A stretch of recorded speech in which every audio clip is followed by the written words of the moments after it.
Oh, hey there person over the internet, I know what you're thinking. Oh no, a big scary shark that would totally eat me. Well, I hope to, over the next few minutes, tell you why thinking like that is bad.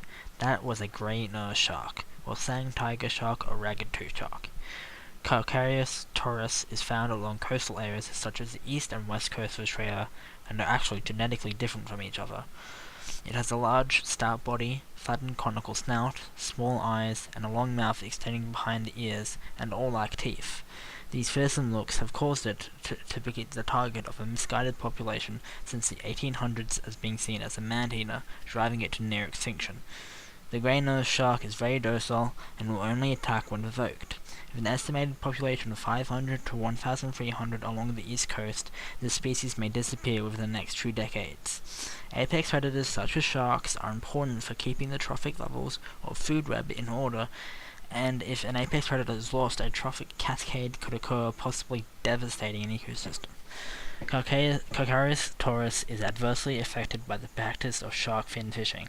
It involves cutting off the dorsal fins and tail flukes of a shark and then throwing the rest of the body overboard to die of either suffocation or predation.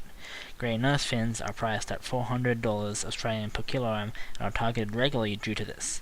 Other impacts on the grey nose shark involve net fishing, which cause large fish to get tangled in the net as bycatch and die. As well, divers have been observed to disturb grey nose sharks even when in compliance with diving regulations, and mesh nets at beaches have also been known to kill sharks. How can we help to protect this docile and important species of shark, I hear you ask? Well, listen up and I can tell you just a few methods used to protect this amazing species. Ecotourism is a growing market and useful for several reasons, such as replacing old practices with more eco-friendly options, as well as raising awareness of species.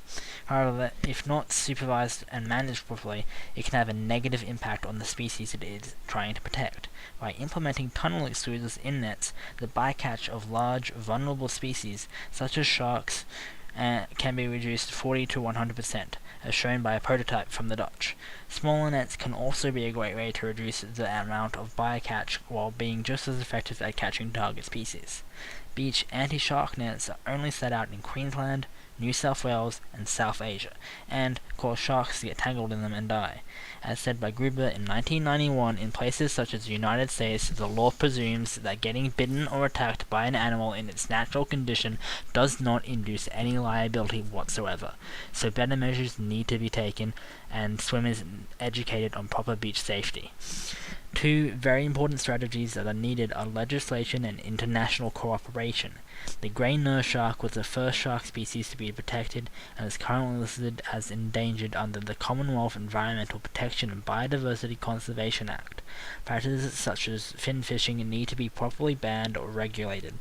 Campaigns to ban fin fishing in certain Asian countries have been unsuccessful, as it is seen as a symbol of high regard in those countries.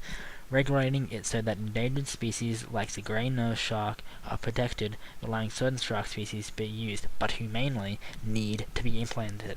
Finding aid for research is also vital to better understand the species, and Australia could also reform its marine parks in order to cover more areas that the grey nose shark is found. So, thank you person over the internet for listening to me talk about the grey nose shark.